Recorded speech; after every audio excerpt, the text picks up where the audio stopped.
Hello, hello, hello. I am the one and only Dr. Shwande Mustakeem. I am back on the airwaves to empower this very special group that I have developed a series of conversations to empower. Of course, really, I come on to empower many of us. But today we are talking notes to first-time junior faculty, 6 strategies to end the semester smartly. I hope you heard me, smartly, because we can end it, well, so glad to be done, but how do we get to the end, if you will, and then also prepare for what is coming next semester, next year, and really throughout the entire pathway of your career and whatever that you envision, imagine.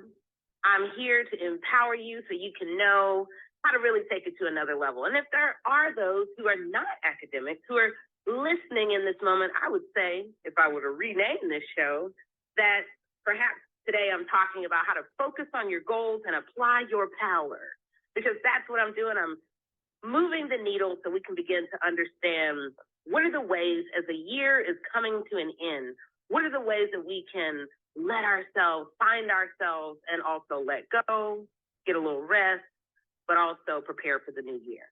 So, all right, again, talking to those first time or also just the junior faculty, assistant professors, or academics, wherever that you are. The whole thing is about how do we move forward and also end at least the semester smartly. So the first thing that I'm sure all of us here, we do not want to take for granted, but we really have to look at this semester, this fall, this year, under this moment, we need to review. We need to reassess where and how can you, or where and how can we all make it easier for you, your students, the meetings, the expectations, and more importantly, your evolution. So really what I'm pointing to right now, whether you sit down, whether you meditate, whether you take a walk, it's time for you to review and reassess this past semester. What did you do? What worked? What was truly too much? And where did you find your middle ground? How could you move that autopilot earlier? Those are some things to think about. Again, that's the most logical place to say, how do you end smartly is you have to go back and look at the bigger picture. But in doing so, it can help you to see better. Whoa! Oh, yeah, I'm not doing that again. It's time to upgrade it and also find your balance. So if we were to think about it pre-pandemic, under a pandemic, who knows if we'll ever be post-pandemic. But the whole thing is look at your energy. You gave a whole lot before, whoop, whoop, and then the burnout came. Now you want to find that balance. If maybe you were like me, who used to assign 8 books to a class, oh, never will I again. I was on another level, but that was like 14 years ago. Now, I seem to be dabbling with 6, and that seems to be too much, but that's okay, though, because I'm reviewing and I'm reassessing and talking with myself and my students to understand how to upgrade the balance. All right, that's the first. That's where you can take it to a new level, is by slowing down, reviewing, and reassessing. Now, moving on to the next step, to the next strategy. This is, I will say, where you give yourself something to look forward to. This semester's not done. This year is not done. Have you given yourself even one thing to look forward to next month? Next month, last time I checked, was December, and it is also going to be the very ending of a semester for a normal 16-week semester, all that sort of stuff. Again, have you booked anything for yourself, something that allows peace? This is a completely different lane of what brings you happiness, but where and how can you find your peace? So maybe you can think about booking a massage, maybe go get some reflexology, whatever that you like to find your peace, and book it the day after you have submitted grades. But if you book ahead, of course, then you can guarantee perhaps that there's an opening. But if you wait to the last minute, then you're going to be, oh, do I deserve it? Oh, I don't have time. Oh, all these excuses. But you want to give yourself something to look forward to. That was the best advice that my mother could have told me. Like, you always think you don't have time and don't deserve a massage. But if you also have a membership, then it is there for you to show up. But if you don't have a membership, and again, this second strategy, go book something ahead. Put it in the calendar and also call whoever you got to call to give yourself something to look forward to. Something to find your peace and relaxation. You'll thank yourself later. Trust me. All right. Here we are. Let's keep it moving. On to our third strategy. What did we start with? Review and reassess. Also, then the second strategy was book ahead. Something for your relaxation. Third strategy. And this is still in line with the future. So next month, I want to encourage you to set 2 dates. Pick 2 dates that you will be willing to have a date with yourself, and a date with something that you love, something that does bring joy or delight. We want all of that, because in making time for yourself and having a date with yourself, and even more with what you love, then you can find that ability to just kind of let go and be in that joyous delight. So if you like to paint, maybe December 12th, you have a date with yourself to paint. Maybe if you like to walk the garden, the botanical garden somewhere, maybe you go to their winter botanical gardens, but you do it on a date that you set for yourself. This is a date with yourself, and more importantly, what you love. And as I was thinking about that with myself, I'm thinking, wow, I miss actually, like, I love the coffee shop. I always got some work to do, but I miss it. So there will be a return to something that I love. I'm not interested in just sitting on the computer listening to a coffee shop. Now I want to be there, wherever I can go, and my favorite coffee shop, supporting local. So again, set 2 dates with yourself. You see, I didn't say one. I didn't encourage you to just do one. Why not? Do 2, whatever that can be. In the house, out the house, whatever. Of course, be, cautious and all of where we are in the world. So the next strategy. Get ready. Some of you all will say, oh, I wish I had time. You got to make time for this, because when I start to ask people about their pattern with this, very revealing. What I'll say is, it's time for hibernation mode. Whatever that sleep means to you, it's time to make time for sleep. So maybe now, as the semester's coming to an end, maybe you can get a nap in. Maybe you do choose to sleep 8 hours. Or I will admit, if you're like me out there, this being in person, all the energy that it takes to be in person means that I go to bed quite early. And I am sleeping more than I ever have, because I'm having to give of more of myself than I ever have. So I am encouraging you, I am inviting you to make massive time for sleep, hibernation mode. And for those who may have a little trouble trying to get to sleep, you can make banana tea. One day I'll come on here and talk some herbal stuff. We can talk about how you go to the next level, because that's important.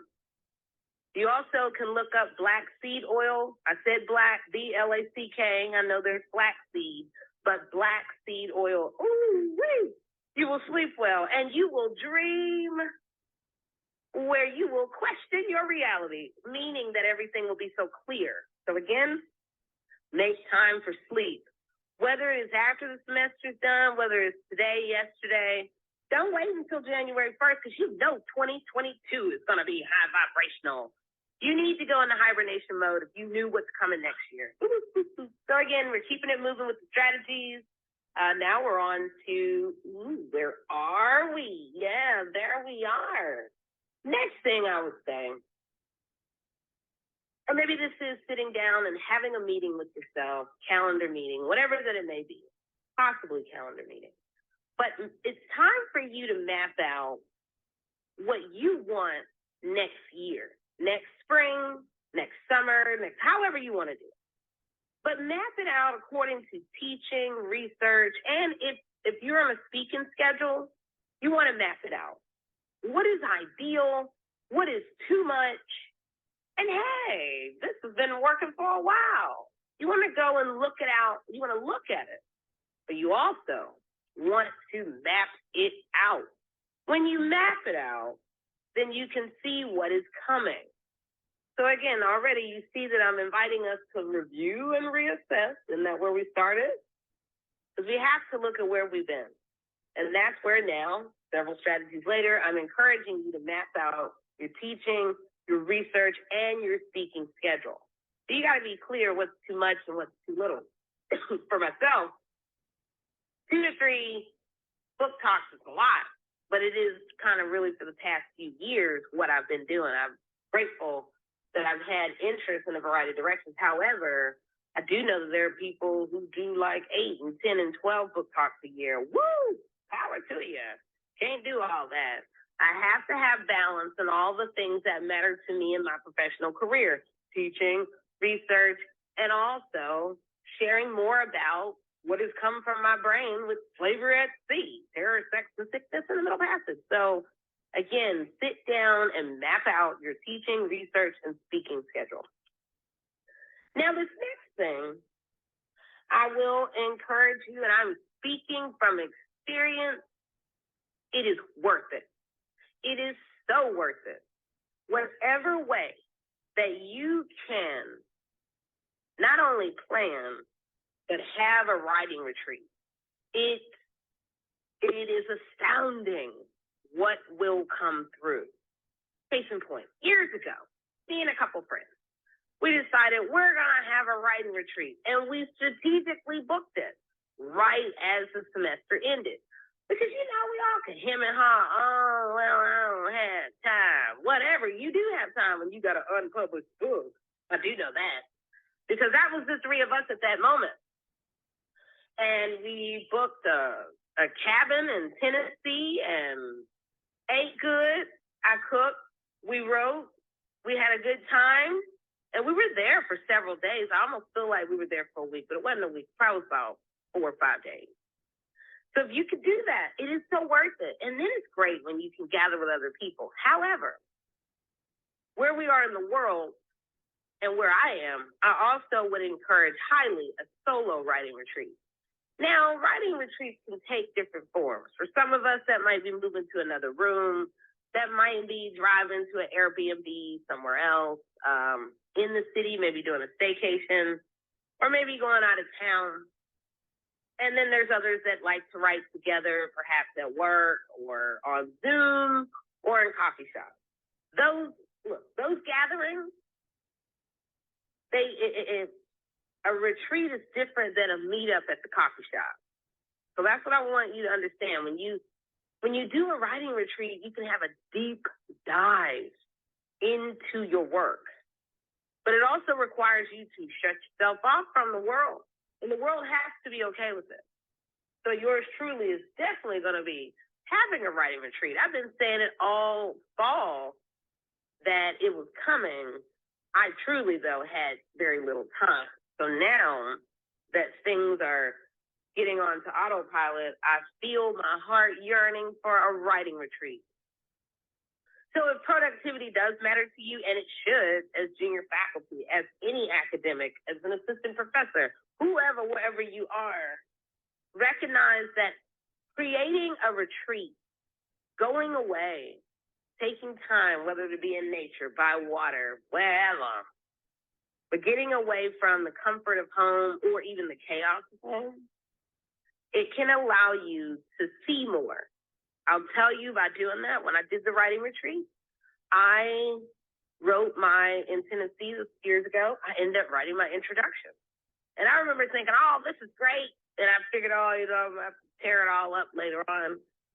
Now, wow, people rave about my introduction because I took the time to go in deep on what I love and what I needed to produce, which was a book. And the book that I wanted to produce needed time. Now, if I could, I would have definitely done a very extended month-long retreat. Some of us can't do that. But You can do 1 day, 3 day, 5 day, 7 day, whatever that you can afford, whatever that you see the value of time, you can offer yourself a retreat. I've done many different types of retreats, and there's going to be more that I'll be doing in the future. In fact, probably leading some writing retreats. But it said, take and make time for a writing retreat. That's a great way to end smartly, because then you're basically like, woo-hoo, back to the work, back to my space, back to what matters and what you love. Because this career, this new job, this where you are in the world is a reflection of what at some point in your life you said, I will do that, or that is where I will be in life. And so we wanna own up to it, and we wanna love it. We wanna love ourselves. So again, today we've been over here talking about staying focused on your goals and applying your power. So this is the beginning and just the ending, and here I am, the one and only Dr. Shwande Mustakeem. And again, I've been speaking about notes to first-time junior faculty, 6 strategies to end the semester smartly. So hey, here is to the future. If you want to get a hold of me, check out my website, drmustakeem.com, shwandemustakeem.com. You can send me an email, shwande.mustakeem@gmail.com. More is to come in the empowerment. Remember, yesterday was never too late. Today is not too late. Tomorrow you can really take it to another level. Be kind to yourself. Be compassionate. And in the semester, moving towards your optimal place of balance. All right, now, again, here's the beginning, and we will be talking even more. I will be coming on more to empower many and all of us. So, all right, now, I'll talk to you soon. Again, I am the one and only Dr. Shwande Mustakeem. Talk to you soon. Bye-bye.